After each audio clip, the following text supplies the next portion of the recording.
You know this feeling. The blank page, the blinking cursor, the silent scream of a deadline approaching. The great, important task you know you need to do, the one that could change everything, is sitting right in front of you. And you do nothing. You call it procrastination, laziness, a lack of motivation. You tell yourself, I'll do it tomorrow. But tomorrow becomes next week. Next week becomes next month. And the life you dream of remains a dream frozen in time. Let me tell you a secret. The modern world of productivity gurus doesn't want you to know. Procrastination is not laziness. Laziness is not caring. Procrastination is caring too much. It is not a character flaw.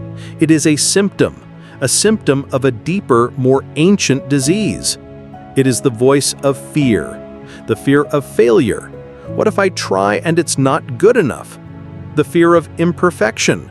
What if I can't do it perfectly? And the deepest fear of all, the fear of discomfort, the simple, raw, agonizing feeling of doing something hard. But what if there was a way to fight back? An ancient operating system for the mind, designed specifically to go to war with these fears. An arsenal of mental tools, forged not in corporate seminars, but on the battlefields and in the palaces of ancient Rome. The Stoics were the ultimate masters of action. They didn't just understand fear, they dissected it, analyzed it, and engineered a system to systematically dismantle it. Today, we are not learning time management. We are learning mind control. We will unlock 3 of the most powerful Stoic hacks ever devised. 3 ancient secrets that will give you the fire to shatter the ice of procrastination forever. Stay with me. The forge is lit. The 2,000-year-old Stoic hack to destroy procrastination forever. So, you stand before the great wall of your own resistance. The task seems too big, the risk too great, the fear of failure too heavy. And so, you wait for the right moment, for inspiration, for tomorrow. But the Stoics knew that to conquer this wall, you don't need a longer ladder or a stronger rope. You need a different perspective. You need their most powerful, most misunderstood, and most terrifying weapon. It is called Memento Mori. Remember, you will die. Stay with me.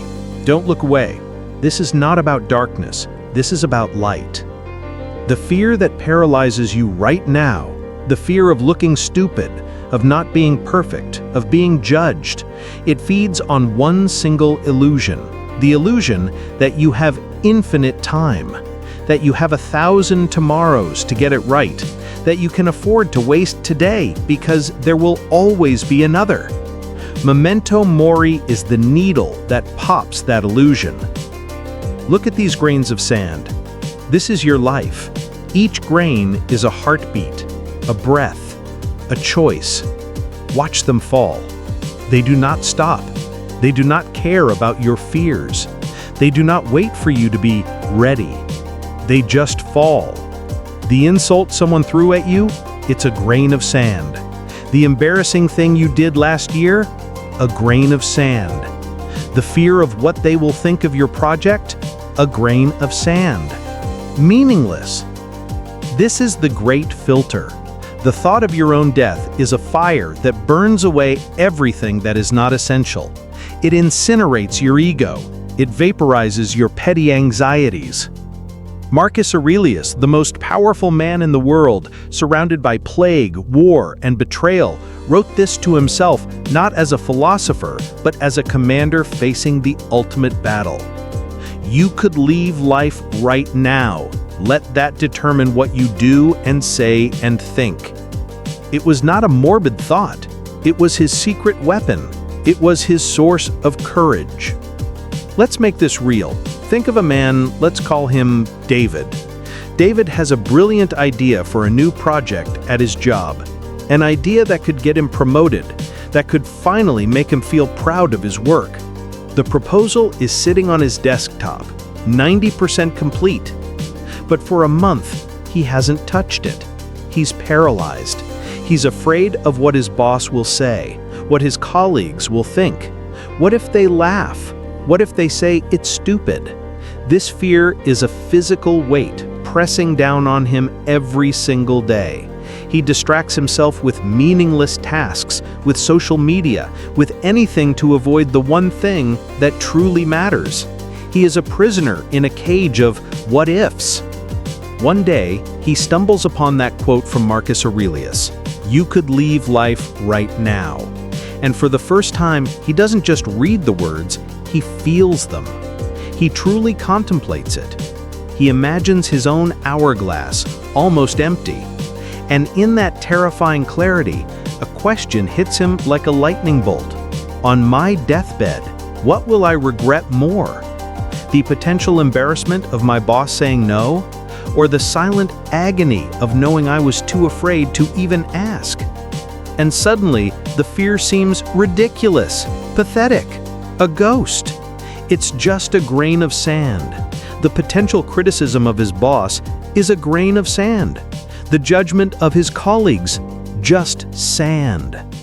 In the face of the great, silent certainty of the end, all these small, noisy fears die. He takes a deep breath and he hits send. Does he get the promotion? Does the project succeed? It doesn't matter. In that moment, he has already won. He has chosen action over fear. He has chosen life over waiting. He has used the thought of death to finally start living. So I ask you, that task you're putting off, that phone call you're afraid to make, that creative project you keep telling yourself you'll start one day, hold it in your mind. Now hold it up against the vast, silent, infinite backdrop of your own mortality. How small does it look now? How ridiculous does your fear seem? The fear of failure is nothing compared to the regret of never having tried. The sting of criticism is nothing compared to the pain of a life left unlived. Memento Mori is not a whisper of death, it is a roar of life. It is the universe screaming in your ear, do it, now!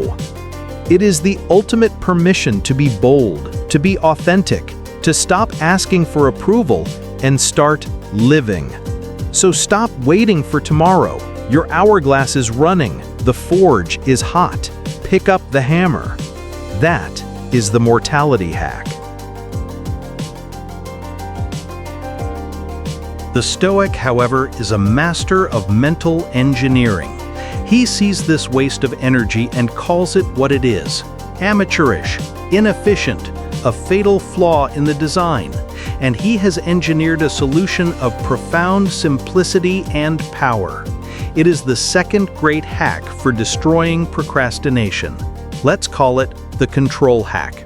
The principle is this: you cannot control the result. You can only control the process. Your mind is paralyzed because you are aiming at the sun. You are trying to wrestle an outcome that is vast, distant, and ultimately not in your hands. It is obsessed with the monumental goal: write a best-selling novel, build $1 million business, become a great artist. But think about it with brutal honesty. Are these things truly in your control? No. You cannot control the market. You cannot control the critics. You cannot control the whim of the audience. You cannot control inspiration itself. These are external factors, outcomes that belong to the gods, to fate, to the universe. To fixate on them is to chain your will to a fantasy, and your mind knows it. That's why it freezes. It knows it's being asked to do the impossible. The Stoic, like a master craftsman, ignores the distant, glittering mirage of the result. and instead brings his entire laser-like focus to the one thing that is 100% undeniably in his power, the tool in his hand, the very next step, the process. Epictetus, who taught this principle to his students relentlessly, put it this way: some things are in our control and others not. Things in our control are opinion, pursuit, desire, whatever are our own actions. Things not in our control are body, property, reputation, whatever are not our own actions. Let's make this real. Imagine a young woman. Let's call her Clara. Clara is a painter, or more accurately, she wants to be a painter. She has the talent, she has the passion. In her mind, she sees magnificent canvases filled with color and light. But her real canvas is empty. For a year, she has stood before it, frozen. Why? Because her goal is not to paint. Her goal is to paint a masterpiece. Every time she picks up a brush, a tidal wave of uncontrollable questions floods her mind. Will it be good enough? Will people like it? Will it sell? What if I'm not a real artist? What if I fail? The result is outside her control, and the fear of that result paralyzes the process. The weight of the masterpiece is so heavy she cannot even make the first stroke. She is a prisoner of her own ambition. One evening, defeated, she reads Seneca, and she finds a line that strikes her like a hammer blow.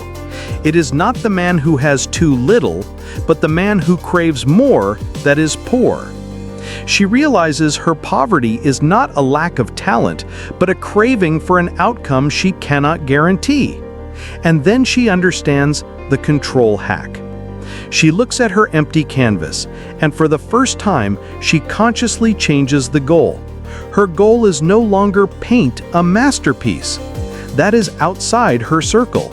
Her new goal, her only goal, is mix one single color on the palette. That's it. That she can control. It's not scary, it's simple. So she does it. The next day, the goal is not paint the whole sky.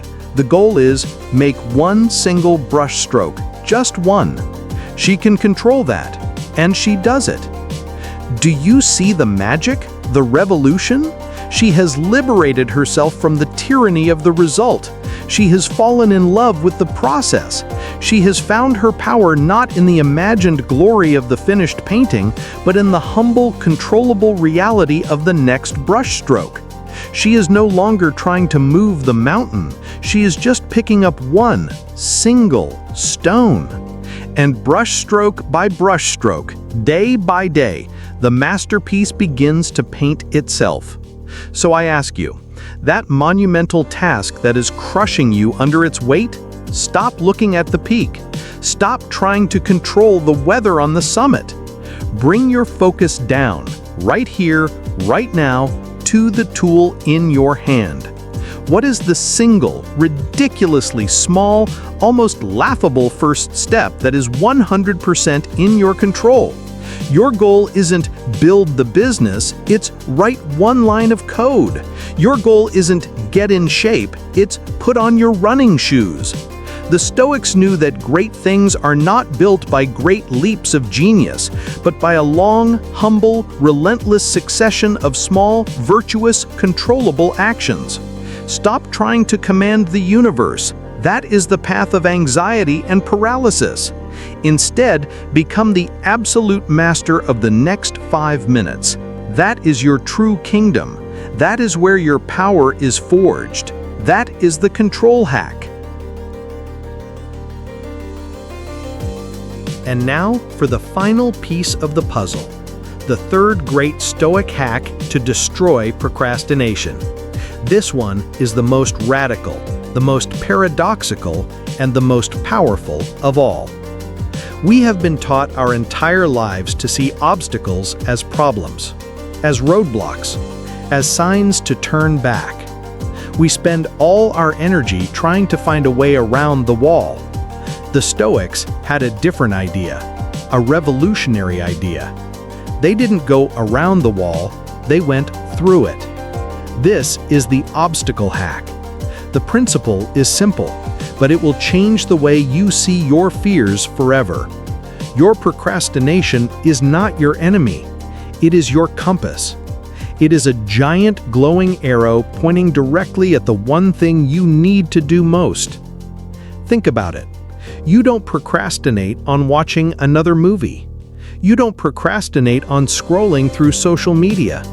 You don't procrastinate on easy, meaningless tasks. You only procrastinate on the things that truly matter, the things that involve risk, the things that will force you to grow, the great work you were put on this earth to do. Your fear is not a signal of danger. It is a signal of importance. The resistance you feel is a measure of the stakes. The more you fear it, the more you can be certain that it is essential for your development. Procrastination is the shadow cast by your own potential.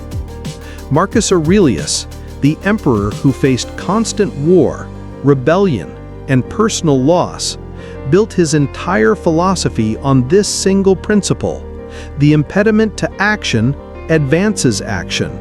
What stands in the way becomes the way. He taught himself to see every obstacle not as a barrier, but as a new source of fuel. Let's make this real. Meet James. James is brilliant. He's an expert in his field. He has an idea that could revolutionize his company. His boss has asked him to present this idea to the entire leadership team next week. And James is terrified. The very thought of public speaking makes his blood run cold. His mind is a hurricane of catastrophic scenarios. I'll forget my words. They'll think I'm a fraud. I'll humiliate myself. The fear is so intense, so visceral, that he does what we all do. He procrastinates. He checks his email. He organizes his files. He does research. Anything to avoid facing the dragon. The obstacle feels like a mountain. Defeated, he almost decides to call in sick. But then he remembers the obstacle hack. He looks at his fear not as a tormentor, but as a compass, and he asks himself one simple question: why am I so afraid of this? And the answer is not because public speaking is scary. The answer is because this presentation matters, because this idea is important, because this is my chance to prove myself. He realizes his fear and his ambition are two sides of the same coin. The obstacle is not in the way of his goal. The obstacle, facing his fear of public speaking, is the goal. And in that moment, everything changes. He stops trying to get rid of the fear. He accepts it. He welcomes it. He harnesses it. He uses the adrenaline not to panic, but to focus. He uses the fear as fuel for his preparation. He walks into that room not as a terrified employee, but as a warrior stepping into the arena. Does he give the most polished, perfect speech in history? It doesn't matter. He faced the dragon. He walked through the fire. He turned his greatest fear into his greatest triumph simply by changing his perspective. He didn't just give a presentation. He forged a new piece of his own soul. So I ask you, that great terrifying task you are avoiding, that thing that makes your stomach churn, do not run from it. That is where the gold is buried. Your fear is a map. The obstacle is the way. The resistance is a signpost pointing you home to the person you are meant to become. That is the obstacle hack, and it is the final key to destroying procrastination forever. So there they are, the 3 ancient secrets of the Stoic masters, the 3 hacks to destroy procrastination. First, the mortality hack. Use the certainty of your death to burn away your trivial fears and create a life of urgency and purpose. Memento Mori. Second, The control hack. Stop trying to command the universe. Focus only on the next ridiculously small, controllable step. That is where your true power lies. And third, the obstacle hack. Stop running from your fear. Your procrastination is a compass. Follow it directly into the fire, because the obstacle is the way. Do you see the pattern? Do you see the brutal, beautiful simplicity of this system? This is not about feeling motivated. Motivation is a fleeting emotion, a cheap sugar high. This is about building something real, something permanent. This is about forging a will of iron. The modern world wants you to be soft, distracted, a slave to your impulses. It sells you the lie of comfort, while forging the chains of your own regret. The Stoics offer you a different path, a harder path, a path of fire and steel and pressure. They do not offer you comfort. They offer you something infinitely more valuable. They offer you strength. They teach you that your fear is not a master to be obeyed, but a raw material to be transformed. They teach you that your time is not an endless ocean, but a handful of precious sand. They teach you that your will is not a fragile gift, but a muscle, a blade, a thing to be forged. This isn't just philosophy. This is a declaration of war against your own weakness. It is the conscious decision to stop being a passive spectator in your own life and to become the master craftsman of your own soul. So the question is not, are you motivated? The question is, are you ready to begin the work? If the answer is yes, then join us. Subscribe to Forge Your Will. Here, we don't just talk about the fire, we step into it. We are a community of craftsmen dedicated to the hard, rewarding work of building an unbreakable mind. Leave a comment below and tell us, which of these 3 hacks will you start using today? Because tomorrow is a promise, but now is an opportunity. The forge is lit. The hammer is in your hand. What will you create?